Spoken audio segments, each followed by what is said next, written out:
वाटतं तुम्हाला की सगळेच साप वाचतात आणि हे सर्पमित्रांमुळे सापांची संख्या वाढायला लागली आहे, तर एक गोष्ट लक्षात घ्या, सर्पमित्रही जे आहेत ते स्वतःचा जीव धोक्यात घालून तुमच्या घरात 24 तास तुम्हाला सर्व्हिस देत आहे. कधीही कुठल्याही वेळेला उठून साप पकडण्यासाठी जायला लागतं, कुठल्या कुठल्या परिस्थितीमध्ये साप पकडायला लागतात. तर ह्याही गोष्टीचा थोडासा विचार करा. दरवेळेला सर्पमित्राला दोष देऊन जमणार नाही. नमस्कार मित्रांनो, परत एकदा स्वागत आहे सर्वांचं आपल्या यूट्यूब चॅनलमध्ये. आज आपण आलो आहे भागवत भाऊ डवळे यांच्या शेतातील गोठ्यावर. इथं या पाईपमध्ये यांना साप गेलेला दिसला आहे. त्याला रेस्क्यू करण्यासाठी आपण आलो आहोत.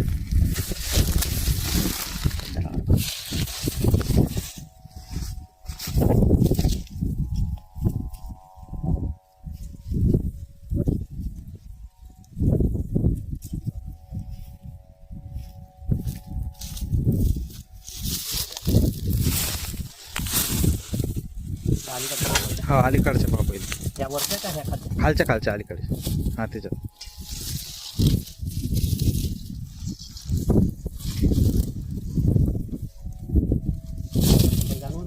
हा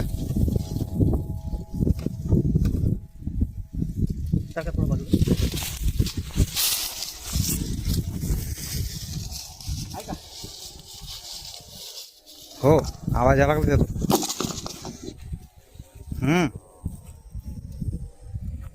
हे कोणी येईल काही कोण काही लावून घ्यायचं का?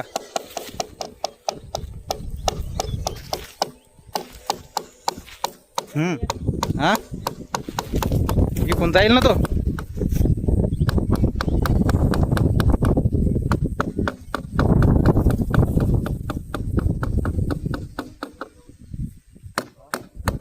हाय ह्याच्यात. हे कोण काही लावायचं.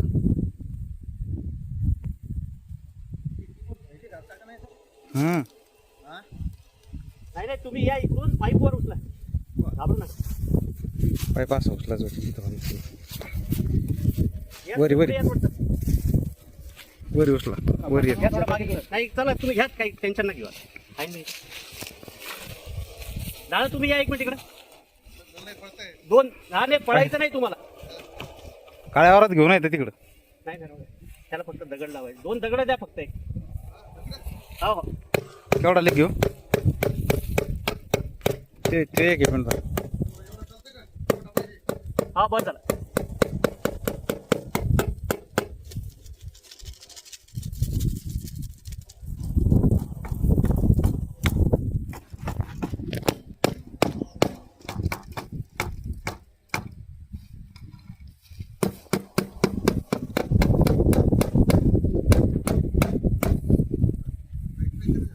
हाय. या ना इकडे या ना. या इकडे. काय नाही करत इकडे.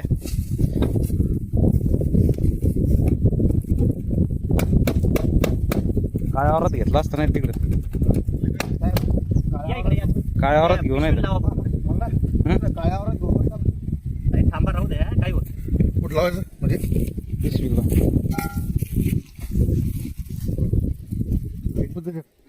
हाय. थोडं खाली करा, थोडं खाली करा. तो वर चढत नाही.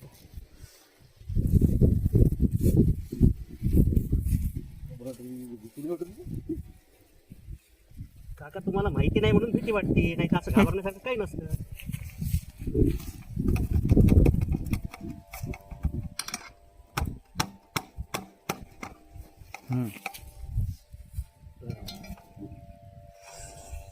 घोणच आहे. नाही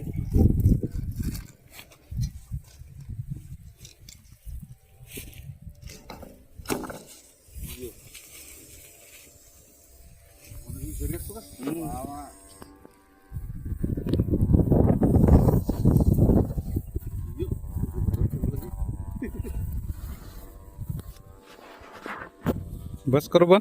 नाही थांबा.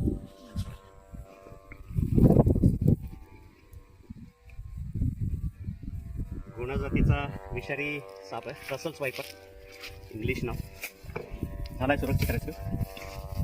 हे आहेत भागवत भाऊ डवळे. काय कसं काय दिसलं ना? सकाळी आलो होतो. हां, सकाळी 2 मुंगसांची टक्कर झाली त्यांच्यासोबत. त्याच्यामुळे तो आत गेला होता. आता युजली असं घुसत नाही. एखाद्याला नळा समजूनही साप घुसू शकतो. पण सगळ्यात महत्त्वाची गोष्ट, मी सगळ्यांना सांगतो, तुम्हालाही परत एकदा सांगतो, पायात जे आहेत ते बूट घालून येत जायला.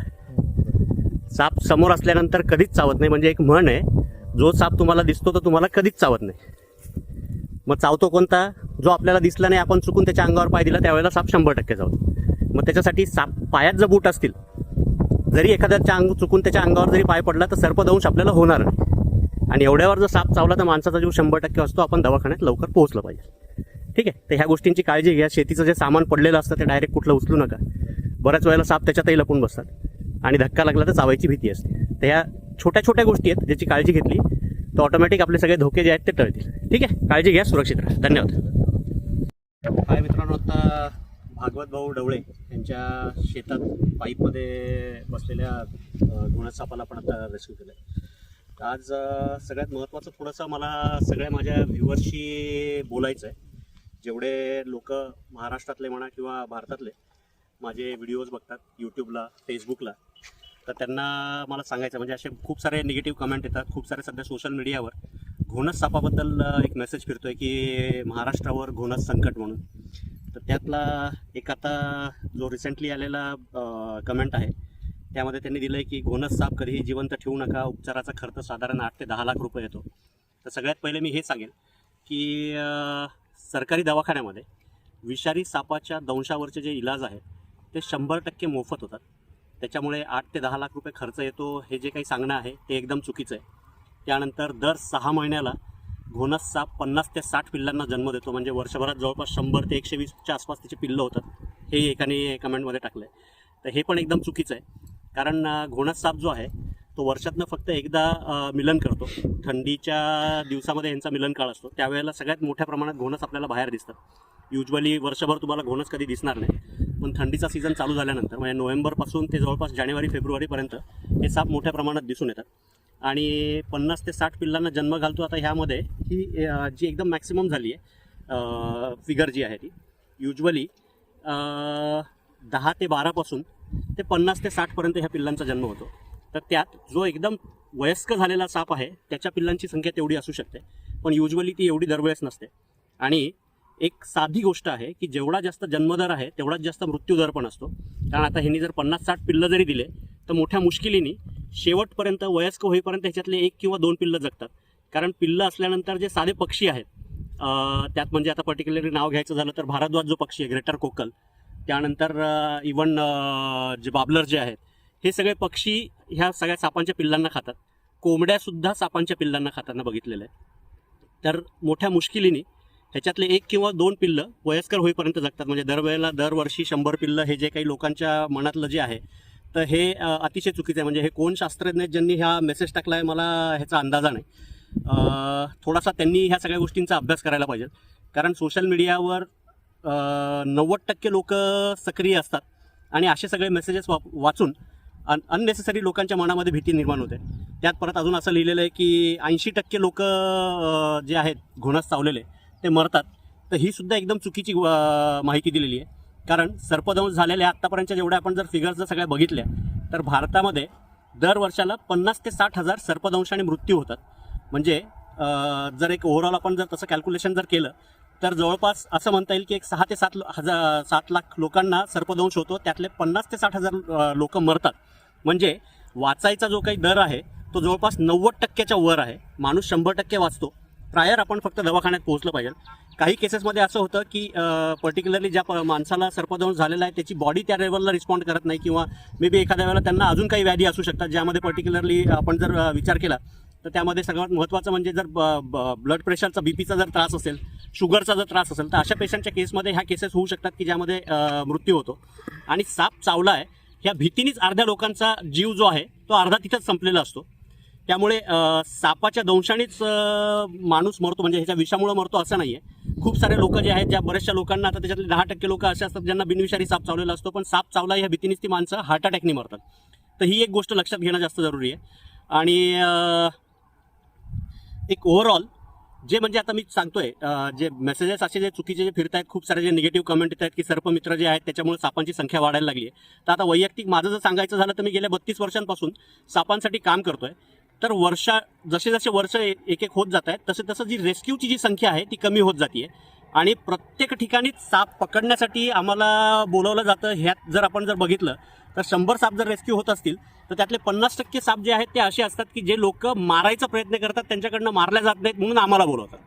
काही लोकांची खरोखर त्यांना थोडा बहुत निसर्गाचा काही समतोल राखण्यामध्ये अभ्यास असेल, त्यामुळे ती लोक बोलवतात की बाबा एका कोणाचा आपल्याला जीव घ्यायचा अधिकार नाही आहे, त्या हिशोबाने ती आम्हाला बोलवतात. पण सगळ्यात महत्त्वाचं म्हणजे की जे वाटतं तुम्हाला की सगळेच साप वाचतात आणि हे सर्पमित्रांमुळे सापांची संख्या वाढायला लागली आहे, ते एक गोष्ट लक्षात घ्या. सर्पमित्रही जे आहेत ते स्वतःचा जीव धोक्यात घालून तुमच्या घरात 24 तास तुम्हाला सर्व्हिस देत आहे. कधीही कुठल्याही वेळेला उठून साप पकडण्यासाठी जायला लागतं, कुठल्या कुठल्या परिस्थितीमध्ये साप पकडायला लागतात. तर ह्याही गोष्टीचा थोडासा विचार करा. दरवेळेला सर्पमित्राला दोष देऊन जमणार नाही. त्यात परत अजून दिलंय की म्हणजे पर्टिक्युलरली मण्यार आणि घोणस ह्या सापांची संख्या फक्त सर्पमित्रामुळे वाढायला लागली आहे. तर असं बिलकुल नाही आहे. सापसुद्धा एक निसर्गातला महत्त्वाचा घटक आहे. म्हणजे जेवढा जीव माणसामध्ये आहे तेवढाच जीव एका मुंगीमध्ये पण आहे. हा जर आपण विचार केला आणि हे जर सगळे जर व्यवस्थित जर राहिलं तर निसर्गाचा समतोल व्यवस्थित राखला जाईल. अदरवाईज निसर्गाचा ऱ्हास व्हायला काहीही वेळ लागणार नाही. तर ह्या गोष्टीचा सगळ्यांनी थोडासा विचार करा. आणि ह्यात अजून एक कमेंट आहे की ज्यामध्ये घोणस साप जो आहे हा तस्करी करून अमेरिकेतून भारतात आलेला आहे. तर ही सुद्धा म्हणजे हसण्यासारखीच गोष्ट आहे. असं काहीही नाही आहे. घोणस हा पूर्ण एशिया खंडामध्ये सर्वत्र आढळणारा साप आहे. हा कुठंही तस्करी करून किंवा कोणी इथं भारतात इंग्रजांनी किंवा अमेरिकेतल्या कुठल्या लोकांनी हा साप इथे आणून सोडलेला नाही. ह्याचा जो रिलेटिव्ह असलेला जो साप आहे रॅटल स्नेक, तो बघून लोकांना दरवेळेला असं वाटतं की हा सुद्धा तोच आहे. तर ही फॅमिली एक आहे, सापांचं कुळ एक आहे, वायपर फॅमिली. पण घोणस साप जो आहे हा भारतातलाच आहे. हा कुठून बाहेरून आपल्याकडे आलेला नाही आहे. तर आता ह्याच्यात सगळ्यात बेसिक गोष्टी असतात की आपल्याला ज्या वेळेला माहिती आहे की शेतामध्ये काम करताना आपल्याला सापाचा धोका होऊ शकतो, कारण शेत जे आहे हे सापाचं घर आहे. तर साधी गोष्ट असते. त्यात जर बेसिकली आपण सगळ्यात महत्त्वाची काळजी घ्यायची गोष्ट म्हणजे जर पायात व्यवस्थित गमबूट जे असतात, जे पोटरीपर्यंत मोठे असतात, असे जर बूट घालून आपण शेतात जर गेलो, कारण काय सगळ्यात महत्त्वाची गोष्ट एक लक्षात घ्या, जो साप दिसतो तो कधीच चावत नाही. The snake you will see will never bite you. याचा अर्थ असा की ज्या सापावर अनाहूतपणे किंवा चुकून अचानक आपल्याला माहिती नाही तो साप तिथून चालला आणि आपण त्याच्या अंगावर जर पाय दिला तर तो साप चावतो. मग अशा कंडिशनमध्ये साप चावतो पायाला. पण हेच जर आपल्या पायामध्ये जर गमबूट जर असतील तर त्याचा दंश आपल्याला होणार नाही. त्याच्यानंतर जे शेती उपयोगी जे काही सामान आपलं आजूबाजूला पडलेलं असतं, गोठ्यात जे काही आहे, तर असं कुठल्याही सामानामध्ये सुद्धा साप बऱ्याच वेळेला लपून बसलेला असू शकतो. तर कुठल्याही सामानात डायरेक्ट हात घालायचा नाही, जेणेकरून म्हणजे एखाद्या वेळेला असं होतं की साप घाबरल्यानंतर त्यावेळेला तो आपल्याला घाबरून भीतीने चावू शकतो. तर ही एक गोष्ट आपल्याला टाळता येऊ शकते.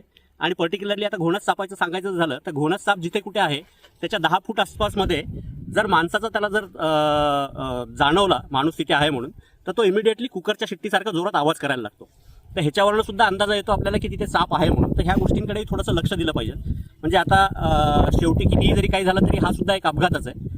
आता तसं जर आपण थोडंसं म्हणजे मी दंशाने मृत्यू होणाऱ्या लोकांच्या म्हणजे त्या मृत्यूचं मी समर्थन करत नाही, पण आता आपण साधी गोष्ट जर बघितली तर रस्त्यावर किती अपघात होतात, हे कधी होतात हे आपल्याला माहिती आहे का? 1 सेकंदाची काहीतरी आपली चूक असते आणि त्यामुळे आपला अपघात होतो. म्हणजे आज भारतामध्ये 10 लाखाच्या वर अपघातामध्ये रस्त्यावर मृत्यू होतात. तर ह्याही गोष्टीचा थोडासा विचार करावा. जे कोणी शास्त्रज्ञ आहेत ज्यांनी हे सगळे काही कमेंट टाकलेत, त्याच्यानंतर कॅन्सरने मरणारे 10-12 लाख लोक आहेत दर वर्षाला.